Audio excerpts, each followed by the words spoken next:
Hello दोस्तों, स्वागत है आपका एग्जाम फैक्ट तैयारी यूट्यूब चैनल में।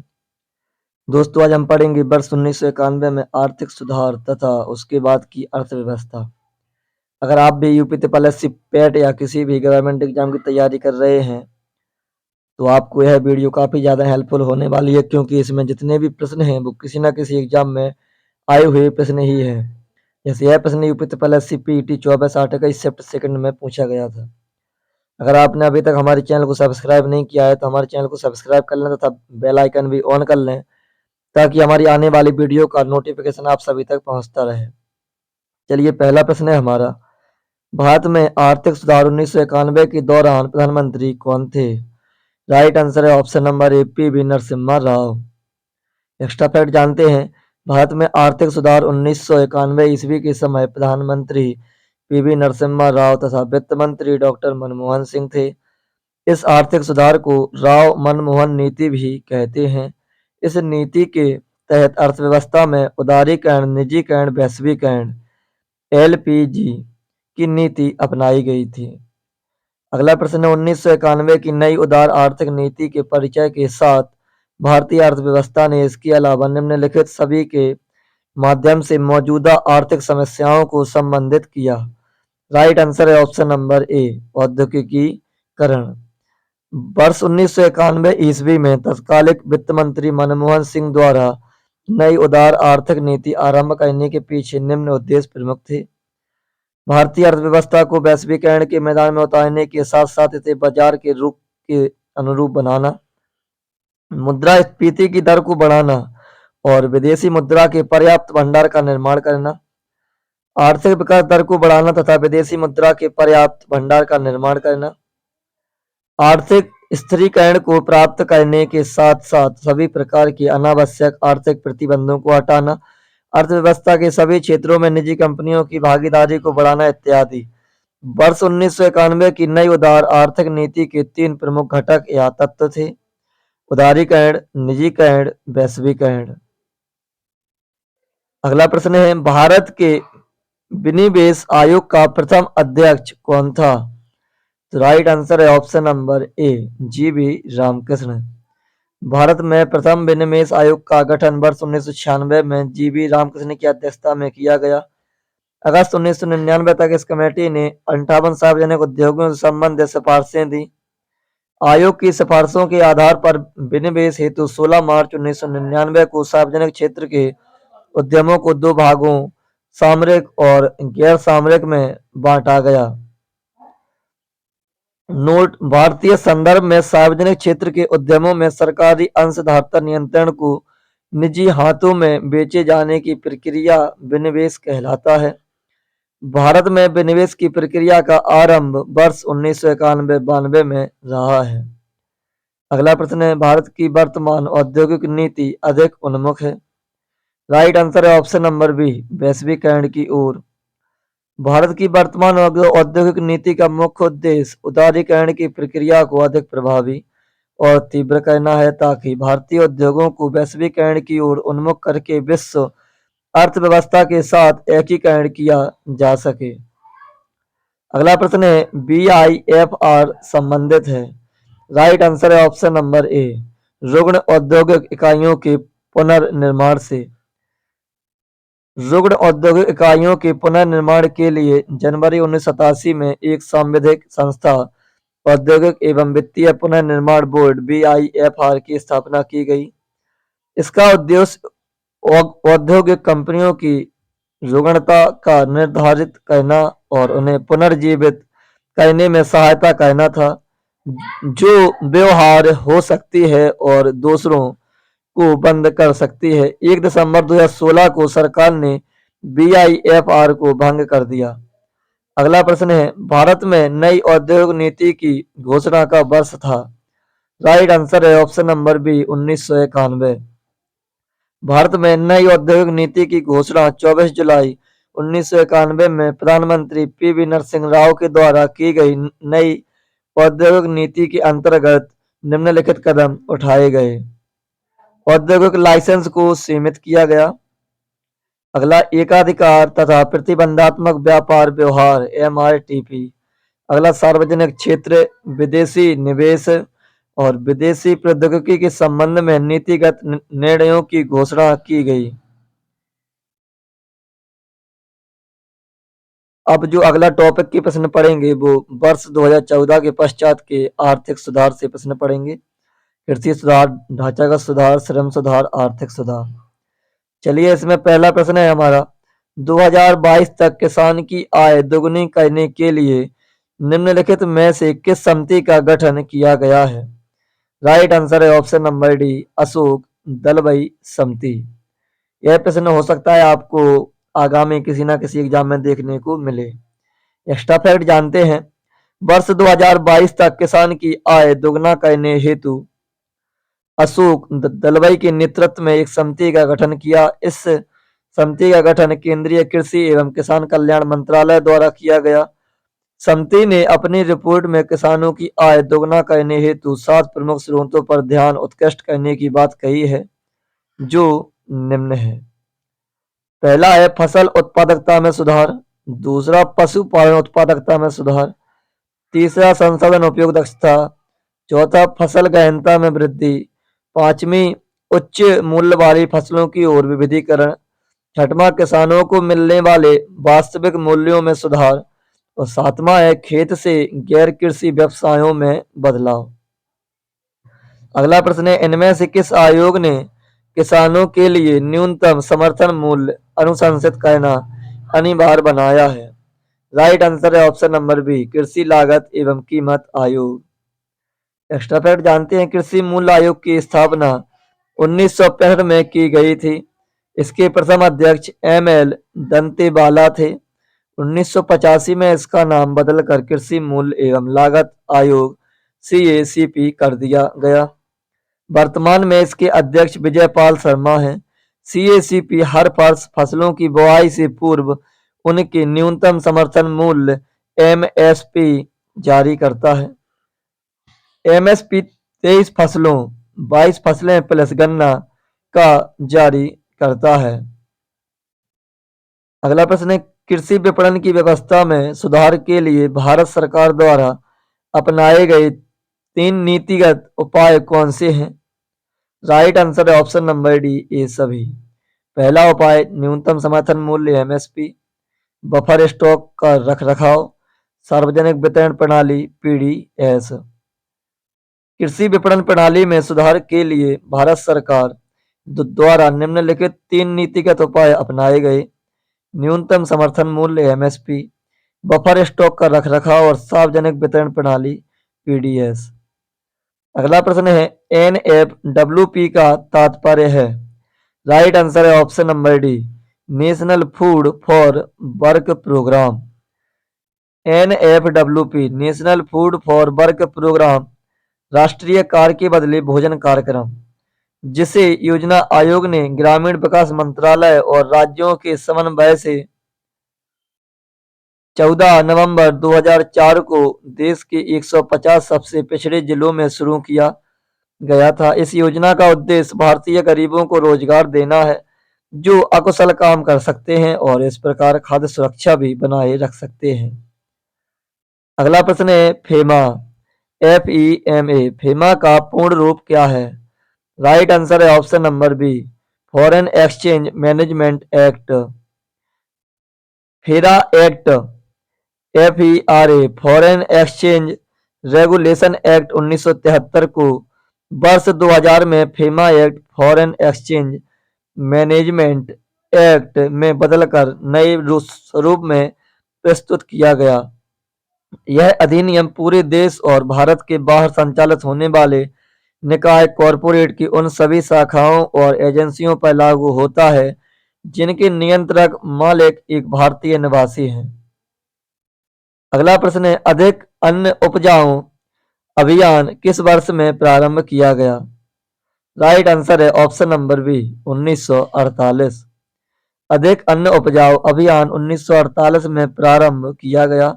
इसका उद्देश्य किसानों के लिए बेहतर तकनीकी की व्यवस्था करना था ताकि उपज की मात्रा बढ़ाई जा सके। यह अभियान अपने लक्ष्यों को प्राप्त करने में विफल रहा। अगला प्रश्न है, सरकार द्वारा ई रकम नामक एक नया प्लेटफॉर्म किस उद्देश्य के लिए शुरू किया गया है? राइट आंसर है ऑप्शन नंबर बी, कृषि उत्पाद बेचने के लिए। भारत सरकार द्वारा ई रकम एक नया प्लेटफॉर्म है जिसे स्थानीय किसानों को अंतर्राष्ट्रीय बाजार के साथ जोड़ा जाएगा। 1 अगस्त 2017 को कृषि मंत्रालय किसानों को कृषि उत्पाद बेचने के लिए ई रकम ई राष्ट्रीय किसान कृषि मंडी पोर्टल का शुभारंभ किया है।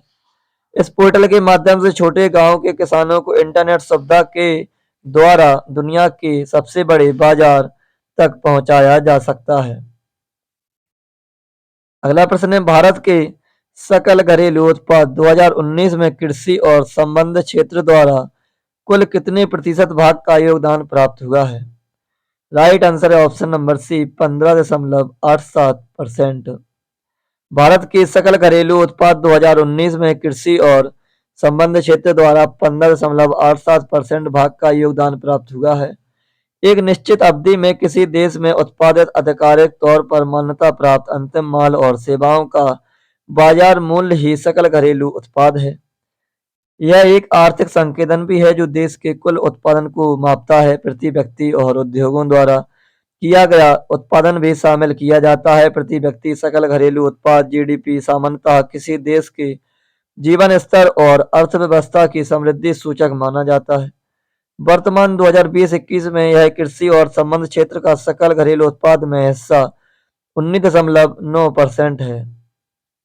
अगला प्रश्न, कृषि निर्यात नीति 2018 का लक्ष्य वर्ष 2022 तक भारत के कृषि निर्यात को यूएस डॉलर स्पेस तक बढ़ाना है। राइट आंसर है ऑप्शन नंबर बी, 60 बिलियन से अधिक डॉलर तक बढ़ाना है। कृषि निर्यात नीति 2018 का लक्ष्य वर्ष 2022 तक भारत के कृषि निर्यात को यूएस 60 बिलियन से अधिक बढ़ाना है। निर्यात बढ़ाने के लिए अलग अलग उत्पादन के लिए अलग अलग राज्यों में विशेष समूहों को स्थापित करने के लिए 1400 करोड़ का निवेश किया जाएगा। वर्तमान में चावल, गेहूं और समुद्री उत्पाद कुल कृषि निर्यात का लगभग 52% है। अगला प्रश्न है, विशेष कृषि क्षेत्र स्थापित करने वाला पहला भारतीय राज्य कौन था?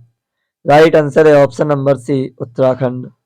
विशेष कृषि क्षेत्र स्थापित करने वाला पहला भारतीय राज्य उत्तराखंड था।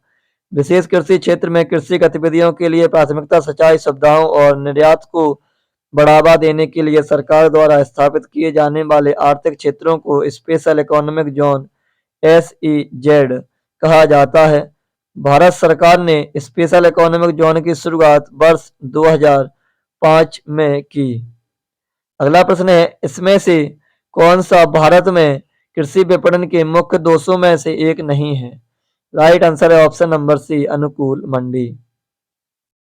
भारत में कृषि विपणन में मुख्य दोष निम्न है: भंडारण की सुविधा में कमी, परिवहन की कमी, मार्केट इंटेलिजेंस की कमी, वित्तीय स्रोत की कमी आदि अनुकूल मंडी विपणन के दोषों में शामिल नहीं है। अगला प्रश्न है, भारत में कई केंद्रीय सरकारी संगठन हैं जो कृषि विपणन में शामिल है, इनमें से कौन सा एक ऐसा संगठन नहीं है? राइट आंसर है ऑप्शन नंबर डी, भारत के कृषि निगम। अगला प्रश्न एक्स्ट्रा फैक्ट है, भारत में कृषि विपणन को बढ़ावा देने के लिए कपास निगम, नेफेड, भारतीय खाद्य निगम, कृषि लागत और कीमत आयोग उत्तरदायी है। अगला प्रश्न है, भारतीय खाद्य निगम की स्थापना कब हुई थी? राइट आंसर है 14 जनवरी 1965 को। भारतीय खाद्य निगम की स्थापना 14 जनवरी 1965 को की गई। इसका पहला जिला कार्यालय तंजौर में था, अब इसका मुख्यालय नई दिल्ली में है। इसको फूड कॉरपोरेशन एक्ट 1964 के तहत लागू किया गया। भारतीय खाद्य निगम भारत में खाद्य सुरक्षा को सुनिश्चित करने हेतु यह खाद्यान्नों को क्रय करके गोदामों में भंडारित करता है। अगला प्रश्न है, भारत में कृषि आयकर लगाया जा सकता है? राइट आंसर है ऑप्शन नंबर बी, राज्य सरकारों द्वारा। भारत में कृषि आयकर राज्य सूची का विषय है, अतः कृषि पर कर लगाने का अधिकार राज्य सरकार के पास है। तो याद रखना, कृषि राज्य सूची का विषय है। अगला प्रश्न है, कृषि विपणन की आधारभूत संरचना AMI कब से प्रभावी हुआ? राइट आंसर है ऑप्शन नंबर सी, अप्रैल 14 से। 1 अप्रैल 2014 को कृषि विपणन योजना के लिए एकीकृत योजना के कृषि विपणन की आधारभूत संरचना AMI पूंजी निवेश सब्सिडी उप योजना में शामिल किया गया। इस योजना के अंतर्गत किसानों की विभिन्न आवश्यकताओं को पूरा करने के लिए किया गया। अगला प्रश्न है, राष्ट्रीय कृषि बाजार NAM क्या है? राइट आंसर है ऑप्शन नंबर सी, कृषि उपज के लिए राष्ट्रीय ई व्यापार मंच। राष्ट्रीय कृषि बाजार NAM कृषि उपज के लिए राष्ट्रीय ई व्यापार मंच है। यह पोस्टल किसानों, विक्रेताओं तथा खरीदारों को क्रय विक्रय हेतु ऑनलाइन प्लेटफॉर्म मुहैया कराता है। इसके जरिए बेहतर दाम मिलने और विपणन के तरीके में बदलाव हुआ है। अगला प्रश्न है, कृषि के नवाचार और उद्यमता को बढ़ाने के देने के लिए उद्देश्य से भारत सरकार स्टार्टअप और उन्हें संभावित निवेशकों से जुड़ने में सक्षम बनाने के लिए एक नया कार्यक्रम शुरू कर रही है। इस कार्यक्रम को क्या कहा जाता है? राइट आंसर है ऑप्शन नंबर बी, एग्री उड़ान। एग्री उड़ान कार्यक्रम किसानों को बिजनेस स्किल्स से लैस करने और खेती बाड़ी में नए प्रयोगों और स्टार्टअप को बढ़ावा देने के उद्देश्य से शुरू की गई है। इसमें स्मार्ट खेती, innovative food technology, supply chain technology.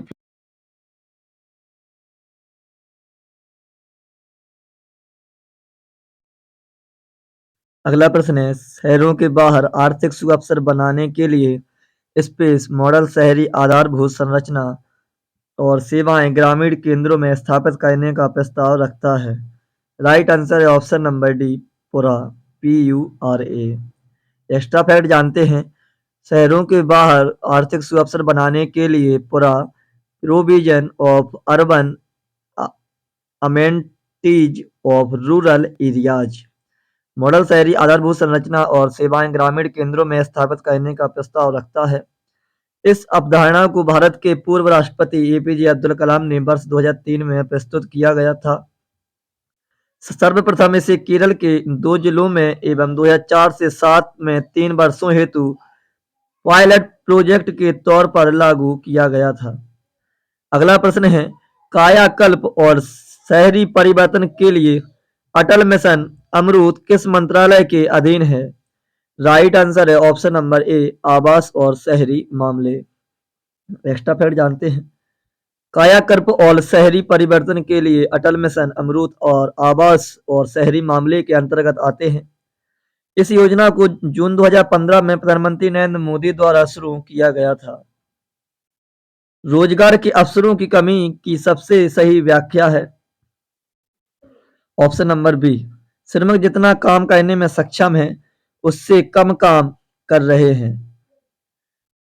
Bharat के युवाओं में रोजगार संकट हमेशा से विशाल मुश्किलों से भरा है।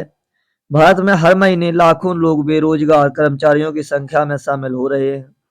वर्तमान विकास मॉडल एवं एक निजी निवेश के आधार पर बनाया गया है। वह रोजगार के निर्वाह में असमर्थ है। कोएन कॉम्पियर इक्विटी स्टडीज तथा भारत अपवर्जन रिपोर्ट के अनुसार पिछले 5 वर्षों में 60 लाख नौकरियों की तुलना में केवल 2.7 लाख नौकरियां ही 2004 से 10 तक की अवधि में पाए हैं।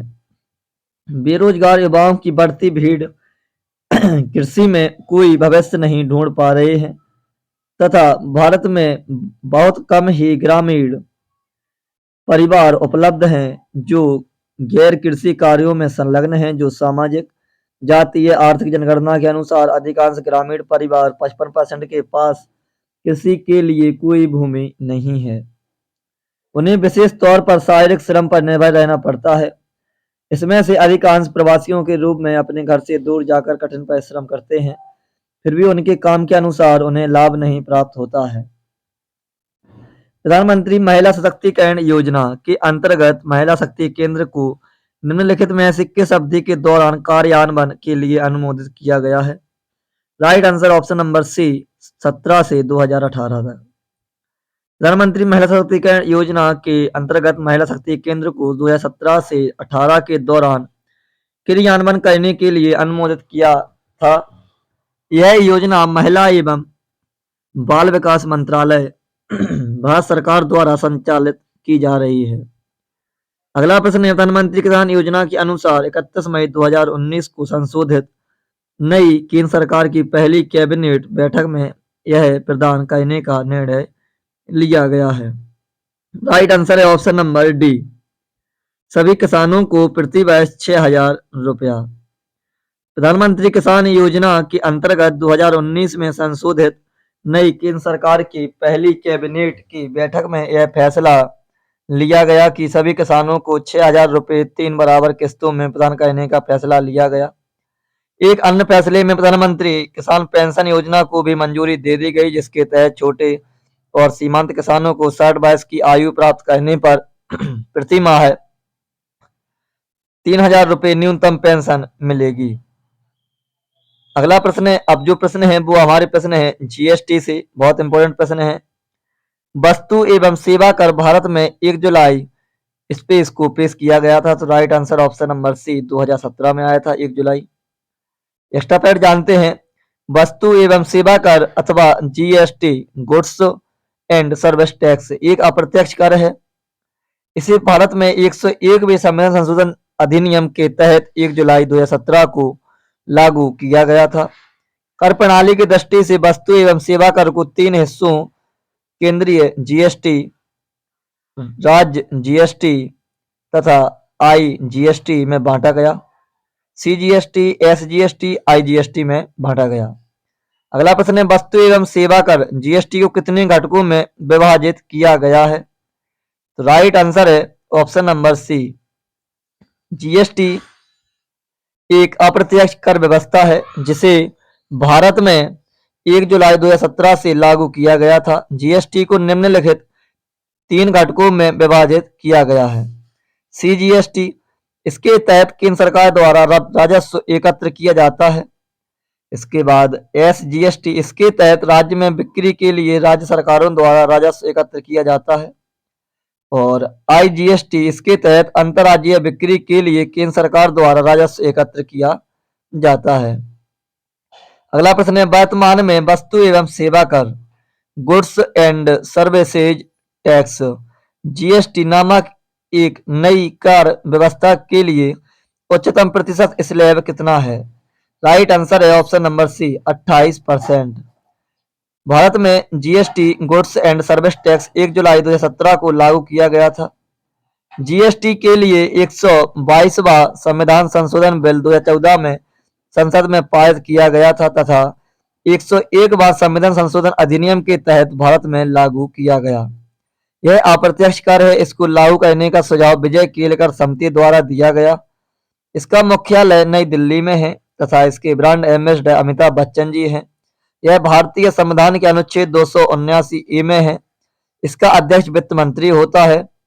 जीएसटी पंजीकरण में कुल 15 डिजिट होते हैं। इसमें 5 प्रकार की स्लैब हैं, 0%, 5%, 12, 18, 28%। वर्तमान में वस्तु एवं सेवा कर के 28% स्लैब उच्चतम है। अगला प्रश्न है, भारत के किस राज्य द्वारा सर्वप्रथम जीएसटी की पुष्टि की गई? राइट आंसर है ऑप्शन नंबर सी, असम में। जीएसटी अर्थात वस्तु एवं सेवा कर एक अप्रत्यक्ष कर प्रणाली है। इसकी सर्वप्रथम पुष्टि असम राज्य ने की थी। भारत में जीएसटी लागू करने का सुझाव विजय केलकर समिति ने दिया था तथा संविधान के अनुच्छेद 279A के तहत जीएसटी परिषद का गठन किया गया था। जीएसटी की कुल 5 दरें निर्धारित की गई हैं जो कि 0, 5, 12, 18, 28% है तथा जीएसटी के कुल 3 प्रकार हैं, सीजीएसटी, एसजीएसटी, आईजीएसटी। अगला प्रश्न है, केंद्रीय वित्त मंत्रालय ने किसे 19 फरवरी 2016 के जीएसटी पर बनी राज्यों के वित्त मंत्रियों की अधिकार प्राप्त समिति का अध्यक्ष नियुक्त किया था? राइट आंसर है ऑप्शन नंबर डी, अमित मित्रा। 19 फरवरी 2016 को केंद्रीय वित्त मंत्री ने पश्चिम बंगाल के वित्त मंत्री अमित मित्रा को वस्तु एवं सेवा कर जीएसटी पर बनी राज्यों के वित्त मंत्री की अधिकार प्राप्ति समिति का अध्यक्ष नियुक्त किया गया। यह परंपरा रही है कि विपक्ष के किसी राज्य के वित्त मंत्री को राज्य के वित्त मंत्रियों की अधिकार प्राप्त समिति का अध्यक्ष बनाया जाता है। चलिए दोस्तों, ये सारे महत्वपूर्ण प्रश्न हमने इस वीडियो में कवर किए हैं। आपको वीडियो कैसी लगी कमेंट में जरूर बताएं। जय हिंद, जय भारत।